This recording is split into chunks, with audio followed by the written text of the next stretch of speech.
My name is Margaret, and there are some apologies you never say out loud because no one else can truly understand them. They are not meant for a person standing in front of you. They're meant for the version of you that still lives quietly inside. The younger self who carried pain in silence, who did her best with the knowledge she had, and who deserved gentleness long before she ever learned how to ask for it. This is the story of the day I finally apologized to my younger self. It began on a morning when the world felt unusually still. The kind of morning where even the sunlight seems careful, slipping through the curtains softly as if it doesn't want to disturb your thoughts. I sat by my window with my tea, watching the light stretch across the floor, and I felt something heavy inside my chest.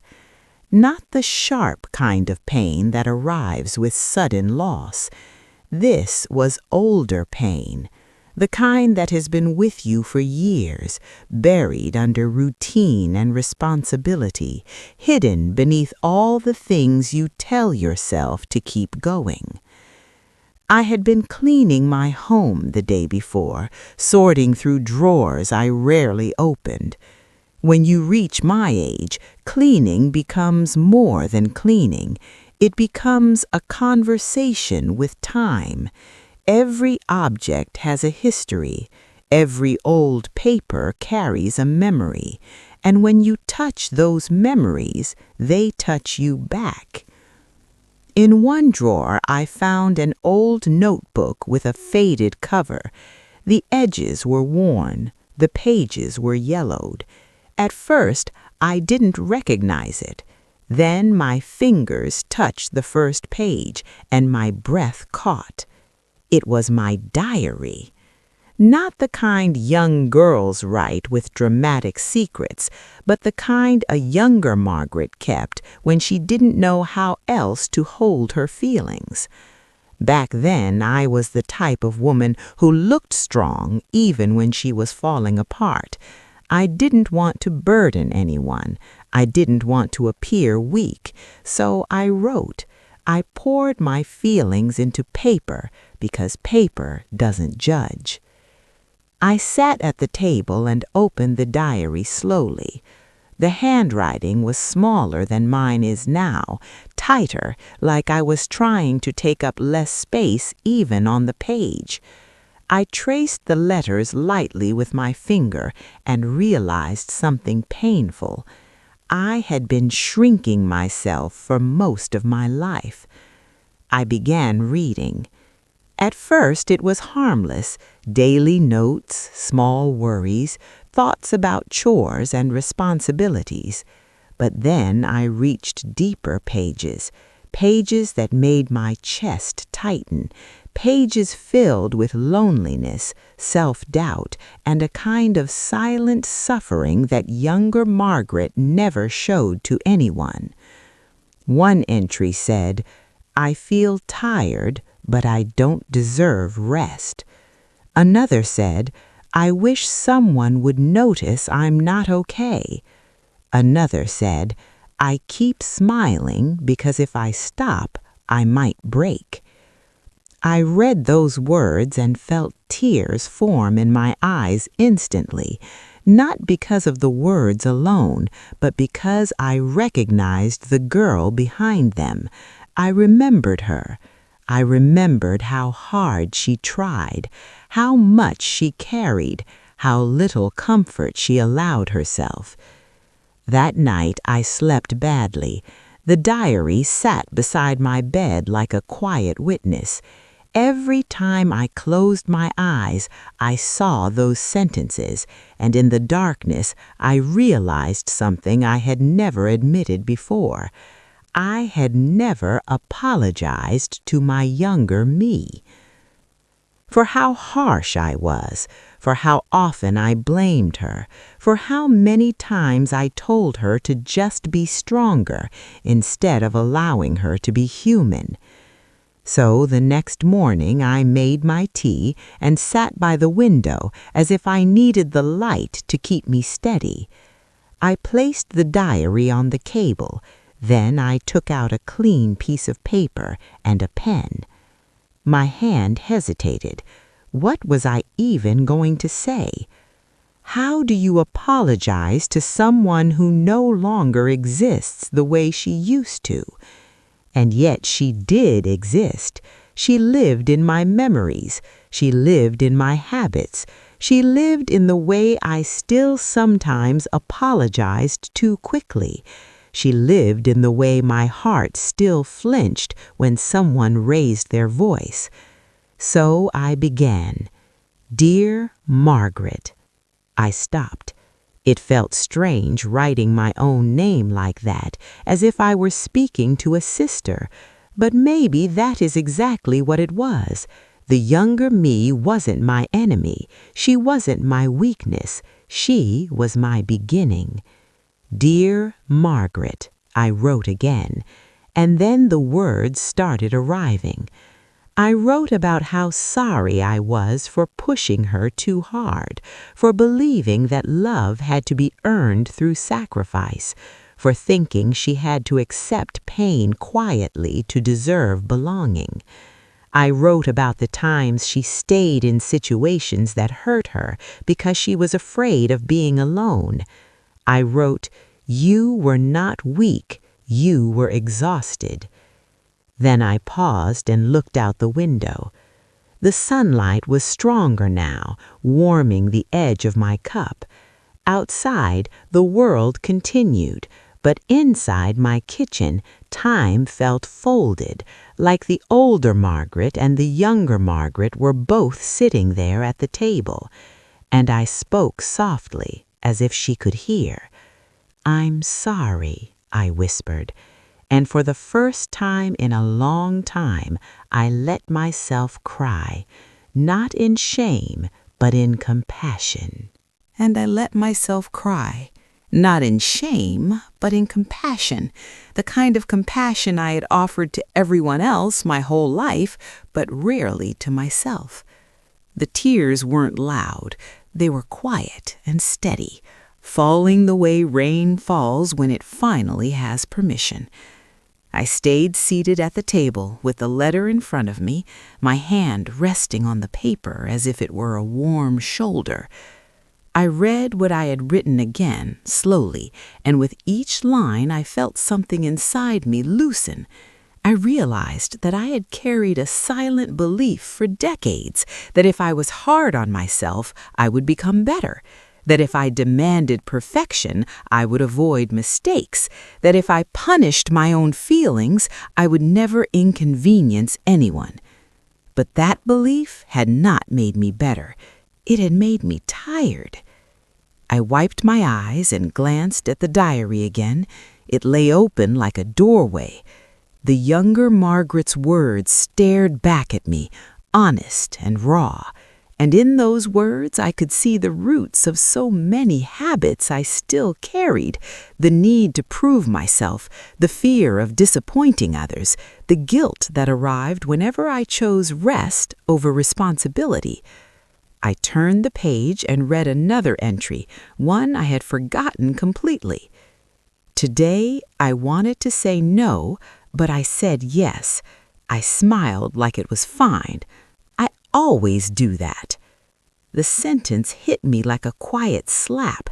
It reminded me of how often I had abandoned myself in small ways, not dramatic betrayals, but gentle daily ones.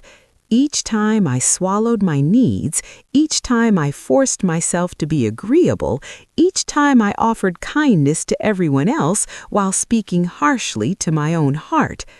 I whispered, "You deserved better," as if the younger Margaret were sitting in the chair across from me. In my mind, I could almost picture her, not as a perfect version of youth, but as a real young woman with tired eyes and a brave smile, trying to keep life together with hands that were still learning strength. She was doing what she could with what she knew, and yet no one had told her it was okay to stop.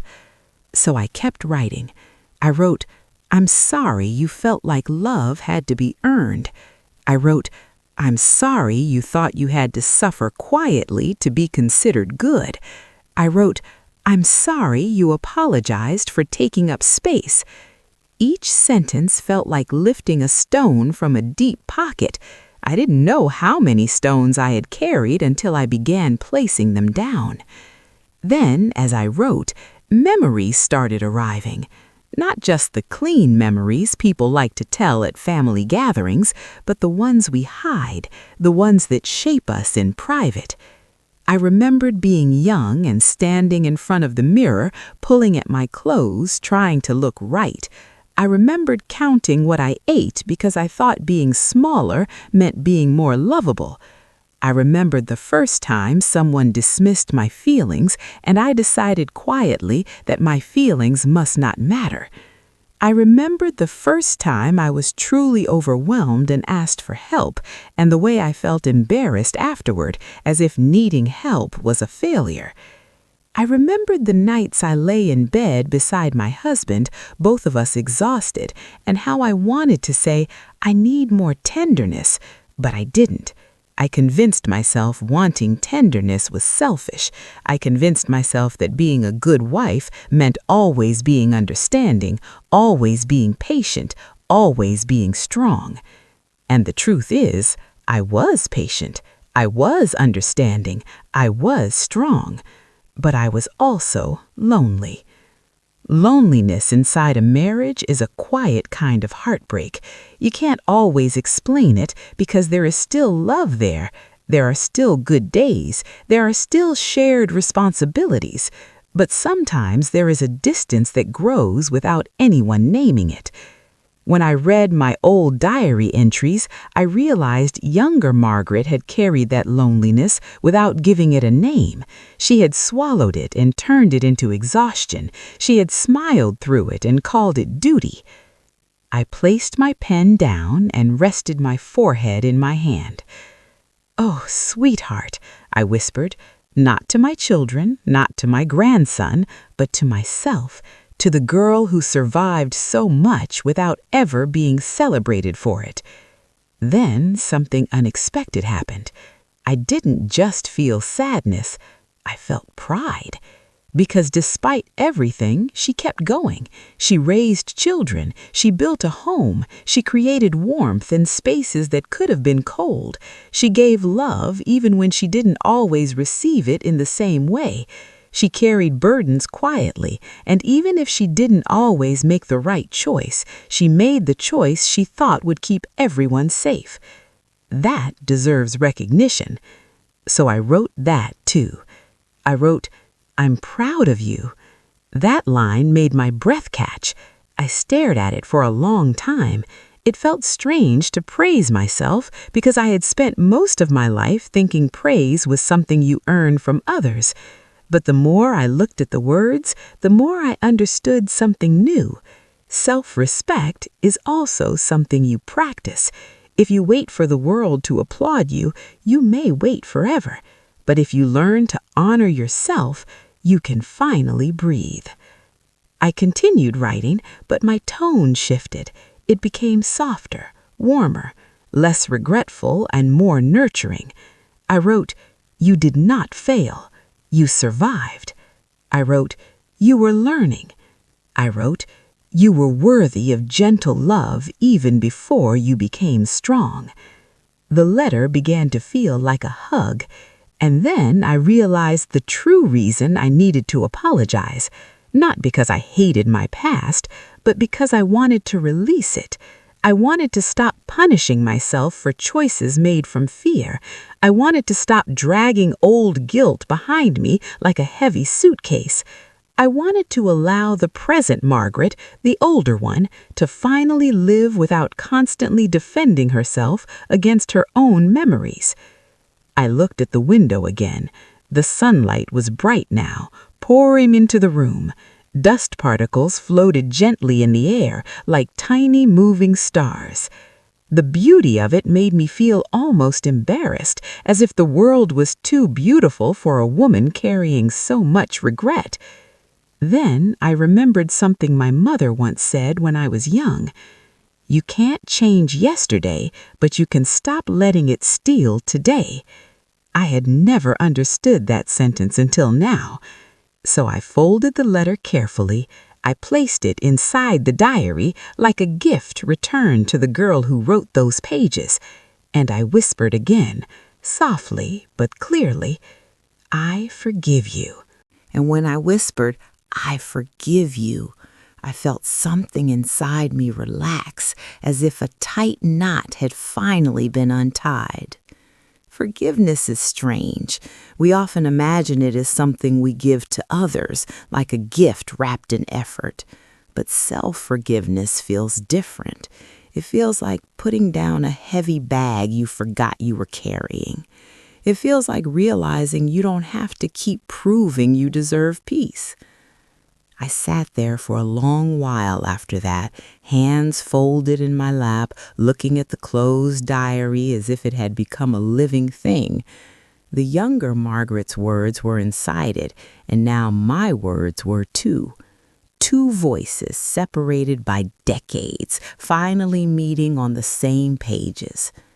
The house remained quiet, but the quiet didn't feel empty anymore.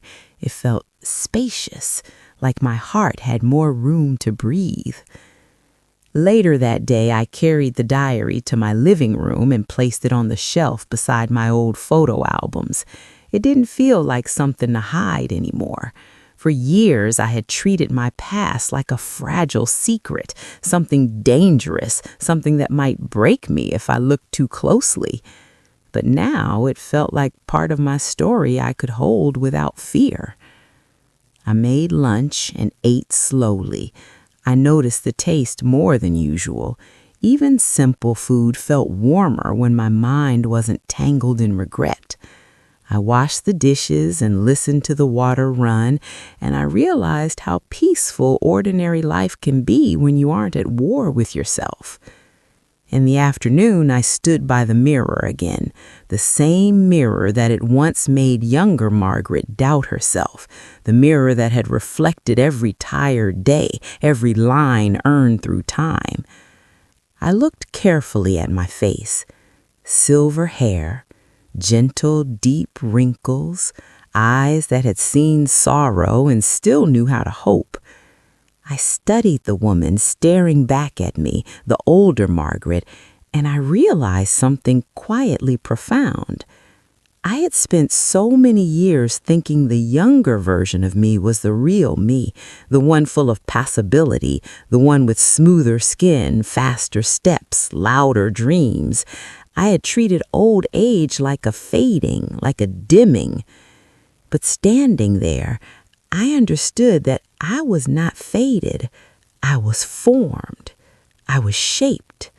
I was carved by life the way stone is carved by water, slowly, patiently, into something softer and stronger at the same time. And the younger Margaret, she wasn't gone. She was inside me. She was the reason I could still love so deeply, the reason I still cared, the reason my heart still felt tenderness when I saw someone suffering. My younger self wasn't something to apologize for only because she suffered. She was something to honor. That evening, my daughter called. It was an ordinary call, asking if I had eaten, if I needed anything, but my voice sounded different and she noticed. "You sound lighter," she said. I smiled softly. "I feel lighter," I admitted. She laughed gently. "What happened?" I hesitated, then said, "I did something for myself today." "For yourself?" she repeated, surprised. "Yes," I said, and the words felt good. I sat down and I wrote a letter. "To who?" she almost asked, but she didn't. She waited. I told her carefully, "To my younger self." There was silence on the line, and then my daughter's voice softened. "Oh, Mom, that sounds beautiful," I said quietly. It was. It was overdue. After we hung up, I sat by my window again, the way I always do. The street outside was calm, the light turning warm as the sun lowered. I watched the colors change and felt something new in my chest. Not excitement, not dramatic joy, but a gentle peace. And then I thought about all the people, especially women, who never get the chance to apologize to themselves. Women who spend decades being strong, being responsible, being kind, being useful, while quietly abandoning their own hearts. Women who forgive everyone else but still punish themselves for mistakes made in survival. I wish I could reach through the air and touch every one of them gently, like my best friend held my hand once. I wish I could tell them that healing doesn't always require a miracle. Sometimes it requires permission. Permission to rest. Permission to stop replaying the past. Permission to speak kindly to yourself the way you speak kindly to others. I realized that the apology I wrote was not only for my younger self, it was also a promise to my present self. A promise that I would no longer treat my heart like an enemy. A promise that I would no longer confuse harshness with strength. A promise that I would live the rest of my life more gently than I lived the beginning. That night I took the letter out of the diary one more time and read it slowly. I read the words, "I'm proud of you," and I let them sink into me like warm tea. Then I folded the letter and placed it back inside, not as a wound, but as a gift. I turned off the lights and moved toward bed, my steps slow but steady. The house was still quiet, but it didn't feel lonely. It felt like a safe place, like a home that held me in tenderness. If you are listening to my story right now, I want to tell you something from the deepest part of my heart. You don't need to wait until you are old to be kind to yourself. You can begin now. You can look back at the version of you who did her best with limited knowledge and limited support, and you can say, "I'm sorry I pushed you so hard. I'm sorry I didn't protect you. I'm proud of you for surviving." Because that version of you is the reason you are still here, and you deserve peace. As I lay down that night, I thought about the younger Margaret one last time. I imagined her sitting near a window like I do now, holding her worries quietly. And in my mind, I reached across time and took her hand, not to scold her, not to demand more strength, but to give her what she needed most, gentleness. And as I drifted towards sleep, I felt a soft smile appear, the kind that comes when you are finally at peace with your own story. Because I had apologized to my younger self, and for the first time in a long time, I truly forgave her.